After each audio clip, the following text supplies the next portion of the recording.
जय श्री राम प्रिय साथियों, मैं पंकज कलकुड़िया आप सभी ज्योतिष प्रेमियों का आप सभी के अपने इस चैनल पे स्वागत करता हूं। साथियों, होता क्या है कि आप देखते हैं अपने जीवन में अक्सर एक जिज्ञासु व्यक्ति सबसे पहले एक ज्योतिषी के पास जाता है, अपनी जिज्ञासाओं को सामने रखता है, उनको शांत करने के लिए उपाय भी लेके आता है। परंतु इस कंडीशन में हमेशा क्या होता है कि 100 में से 80% लोगों की जिज्ञासा समाप्त नहीं होती। वो भटकते रहते हैं। क्यों? क्योंकि वह 2-4 दिन, 5 दिन, 10-12 दिन से ज्यादा अपने उपाय को कंटिन्यू नहीं कर पाते हैं। इसी के उलट जो 15 से 20% लोगों का एक रेशियो होता है, वह बिल्कुल पूर्ण निष्ठा एवं कर्मठ रूप से उन उपायों को करते हैं। तो आप देखते होंगे कि बहुत बार ऐसे व्यक्ति आपको मिल जाते हैं, कहते कि यार मेरा फलाने व्यक्ति के पास जाने से भला हुआ। ये इसी की रेडिएशंस का एक फैक्टर है, उसका एक फर्क है कि जो एक ज्योतिषी ने आपको उपाय के तौर पे दिया और आपने उसको फॉलो किया, आपके प्लेनेटरी के पॉजिटिव नेगेटिव एस्पेक्ट को समझा और उसको आपको आगे की ओर डिलीवर किया। खैर, शुरुआत करते हैं आज के हमारे बहुत ही गर्म मुद्दे की। गर्म मुद्दा इसलिए क्योंकि आज से ठीक 2 हफ्ते पूर्व आपको पता होगा कि जो हमारे केंद्रीय मंत्रिमंडल होता है और साथ ही में संसदीय बोर्ड की एक समिति होती है, उस संसदीय बोर्ड की समिति से हमारे देश के जो केंद्रीय मंत्री हैं यानी कि माननीय नितिन गडकरी जी, उनको और साथ ही में शिवराज सिंह चौहान जी को इस समिति से रातों रात बाहर कर दिया जाता है और साथ ही में देवेंद्र फडणवीस जी की इस समिति में एंट्री कर दी जाती है। नितिन गडकरी जी का इस समिति से बाहर होना देश की मीडिया में रातों रात एक चर्चा का सब्जेक्ट बन जाता है। आइए जानते हैं कि वो कौन से एस्पेक्ट थे जिन्होंने उनको बाहर का रास्ता दिखाया और जानते हैं कि आगे को उनके भविष्य की जो एक विचारधाराएं हैं वह देश के अंदर किस प्रकार से लोगों से उनको कनेक्ट करेगी। क्या देश के लोग उन्हें भारत का अगला प्रधानमंत्री बनते हुए देख पाएंगे या नहीं। साथियों, जो नितिन गडकरी जी की कुंडली है वह बताती है कि लग्न में वक्री शनि बैठे हैं, साथ ही में षष्ठम भाव में चंद्रमा, बुधदेव और साथ ही में यहां केतु का कॉम्बिनेशन है। सप्तम भाव में सूर्य एवं शुक्र देव है, अष्टम भाव में मंगल देव विराजमान है, दसम भाव में यहां गुरुदेव विराजमान है और द्वादश भाव में राहु देव विराजमान है। लग्नेश में कभी भी शनि वह भी वक्रगत अवस्था का और साथ ही में शुक्र एवं सूर्य की जब यहां पर कोई युति बनती है आपस में समसक्त दृष्टि करते हुए, ऐसा व्यक्ति बड़ा ही निडर होता है।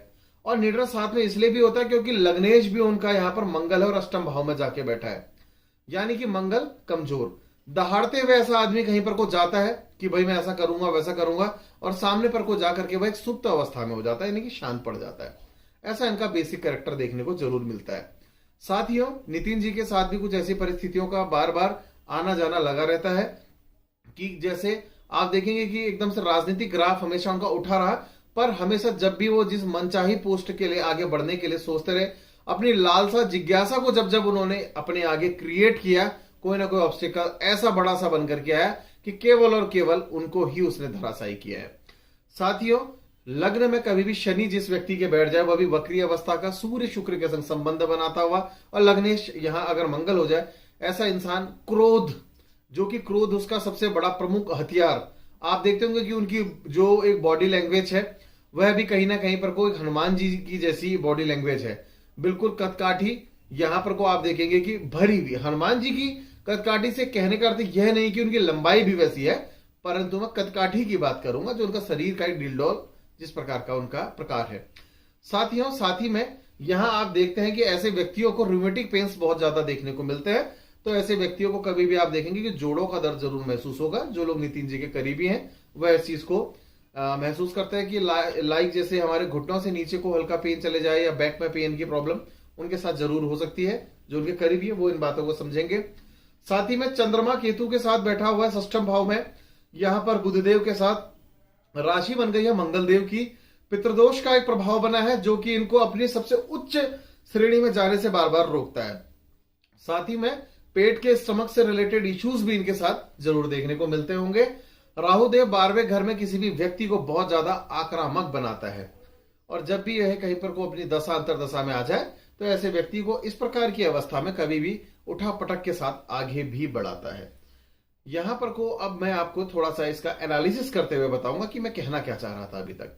देखिए साथियों, अभी देवगुरु बृहस्पति के अंदर चंद्रमा की अभी अंतरदशा चली हुई है, जो कि गजकेसरी नामक एक राजयोग का भी निर्माण तो करती है, परंतु साथ ही में शनि और साथ ही में देवगुरु बृहस्पति अभी यह वक्री अवस्था में चल रहे हैं, जो कि नितिन गडकरी जी के लिए शुभ अवस्था में नहीं है। तो जब से यह स्थिति का निर्माण हुआ, उसके बाद से ठीक 2.5 महीने का जो पीरियड रहता है, वह ऐसे व्यक्तियों को कुछ ना कुछ लॉस देखने को मिलता है, और ठीक 2.5 महीने के अंतराल में ही इनको अपनी केंद्रीय संसदीय बोर्ड की समिति से बाहर का रास्ता दिखा दिया गया। साथियों, अभी आगे होगा क्या? क्या कुंडली में प्रधानमंत्री बनने का कोई ऐसा राजयोग है? देखिए, अब 2 चीज होती है। मैं कभी भी कुंडली के साथ वास्तु का कनेक्शन बहुत अच्छे तरीके से करता हूं, और साथ ही मैं आप लोगों के सामने इस बातों को डिलीवर करता हूं कि वास्तु और कुंडली कोई भिन्न नहीं है, सब एक ही तरीके से है, बस देखने का एक तरीका होना चाहिए। नितिन गडकरी जी की कुंडली बताती है कि अपने कार्यकाल में वह उस राजयोग को तो जरूर प्राप्त करेंगे जो प्रधानमंत्री बनाता है, क्योंकि यहां सूर्य, गुरु, शुक्र और शनि का जो कॉम्बिनेशन बना है, वह प्रधानमंत्री के लिए तो जरूर एक योग निर्माण करता है, परंतु उनका वास्तु उनको आगे नहीं बढ़ने देगा। यहां पर आप इस बात पे आज मुहर लगा लीजिए कि माननीय नितिन गडकरी जी जब तक जिस सरकारी बंगले पे अभी रह रहे हैं, वहां अगर वह कंटिन्यू रहते, आगे को भी गए, पदों में ऊपर तो रह सकते हैं, परंतु कभी भी अपनी उच्चता को प्राप्त नहीं कर पाएंगे, यानी कि प्रधानमंत्री पद को प्राप्त नहीं कर पाएंगे। यह मैं दावे के साथ कह सकता हूं। कारण क्या होता है, देश के जब किसी एक पद को लेने के लिए जब भी कोई व्यक्ति अगर संघर्ष करता है, उसको अपनी सारी चीजों को वेल बैलेंस रखना पड़ता है। और यहां पर को अगर मैं नितिन जी की, अगर मैं यहां पर को बंगले की बात करूं, तो आप देखेंगे कि जो समृद्धि का क्षेत्र है वह उन्होंने अपने बंगले में खाली रखा हुआ है, और साथ ही में जो ठहराव वाला क्षेत्र है, जहां से आदमी का एक डीफॉल होता है, एक नीचे की ओर को डाउन होता है, डाउनफॉल देखने को मिलता है, उस एरिया पे वह अपना निवास कर रहे हैं या अपने ऑफिस को रन कर रहे हैं, वटेवर आप किसी भी प्रकार से चीजों को कहिए। तो 2 लोगों का कॉम्बिनेशन यहां पर को जरूर देखने को मिलता है, 2 चीजों का। कुंडली में राजयोग है, पर राजयोग जो फलित होने का समय देखिए कब बनता है, कि जब इनका लग्नेश अभी आ जाएगा गुरु के अंदर, यानी कि यहां पर को अक्टूबर के बाद से लेकर के आने वाला जो 8 महीने का पीरियड रहेगा। हालांकि इनको नेगेटिव इंपैक्ट भी दे सकता है, क्यों? क्योंकि उठापटक का दौर जारी रहेगा और नेगेटिव एनवायरमेंट में रह रहे हैं, यानी कि दशा तो पॉजिटिव चलेगी, परंतु अगर नेगेटिव एनवायरमेंट में रह रहे हैं तो उसका भी लाभ नहीं मिल पाता है व्यक्ति को। ऐसे में क्या होगा, बहुत से सांसद अंदरूनी रूप से नितिन जी की ओर को मूव करना स्टार्ट कर देंगे, कि नितिन जी की तरफ पर को हम लोग मूव कर जाते हैं। साथ ही में जितने भी इनके साथ जितने भी हमारे हिंदी राज्य है, वह भी इनको सपोर्ट करने लग जाएंगे। परंतु होगा क्या, एक समृद्धि का क्षेत्र इनके पास ना होने के कारण, उस अंकों की कमी होने के कारण, ये प्रधानमंत्री पद को प्राप्त करने से वंचित रह जाएंगे। इनको अपने वास्तु का सुधार इमीडिएट कराना चाहिए, और साथ ही में इन दशा का लाभ अगर उठाना है तो भाई अपने जो इसमें यहां पर वास्तु के प्रमुख समृद्धि वाले अंक जिनकी कमी है, उनका भी उपाय कराने की आवश्यकता है। हालांकि देश के बहुत नामी गिनामी बहुत से एस्ट्रोलॉजर्स उनके साथ अभी तक मिल चुके होंगे, और हर किसी ने अपने अपने स्तर से सुधार करवाया है। परंतु आज मैं एक बात बता देना चाहता हूं, मुझे बीच ही में पता चला, अभी इस बीच जब 1-2 हफ्ते पुरानी बात थी, कि मैं एक रिसर्च में था कि भाई नितिन जी को जो मिला हुआ बंगला है, वो कहीं ना कहीं दूषित ना हो किसी प्रकार से उनको आगे बढ़ने में। तो मुझे जानकारी प्राप्त हुई कि इस कोठी में, या फिर बोले कि बंगले में, इनसे ठीक पूर्व कांग्रेस की जो अध्यक्षा रही है महोदय श्रीमती सोनिया गांधी जी, वह इसमें निवास करती थी। तो आप इस बात को समझिए। एक छोटा सा सवाल आप सभी के सामने देके जा रहा हूं कि ये जो मुखिया कांग्रेस की रही हैं, इनके पास प्रधानमंत्री बनने की हमेशा चाबी इनके हाथ में थी। ये जब चाहती तब प्रधानमंत्री बन सकती थी कांग्रेस के कार्यकाल में, पर इस पद को वह भले मन से चाहते हुए नहीं ले पाई, या फिर योग के कारण नहीं ले पाई, या फिर वास्तु दोष के कारण नहीं ले पाई। वह चीज बड़ी समझने योग्य है, और यही ठीक प्रॉब्लम यहां नितिन गडकरी जी के साथ भी है।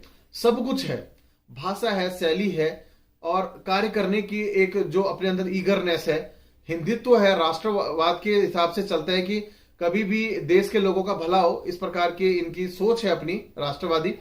तो मैं कह सकता हूं कि यहां पर नितिन जी जो हैं, उनको आगे पर को अगर ग्रो करना है तो अपने वास्तु और समृद्धि के अंकों का उपाय कराने की बड़ी इमीडिएट आवश्यकता है, क्योंकि यहां नवंबर के पास से इनको आगे बढ़ने के लिए जो एक आगे 8 महीने का समय मिलेगा, इसमें बहुत कुछ उठापटक देखने को मिलेगी कि कहीं पर को ऐसा भी लगेगा कि बहुत से सांसद टूटते हुए इनके पास भी जाते हुए दिखेंगे, पर उसका लाभ मिलता है कि नहीं मिलता है वो इनके कर्मों पर आधारित रहेगा, क्योंकि मैंने कुछ तोड़ यहां बताए हैं साथियों।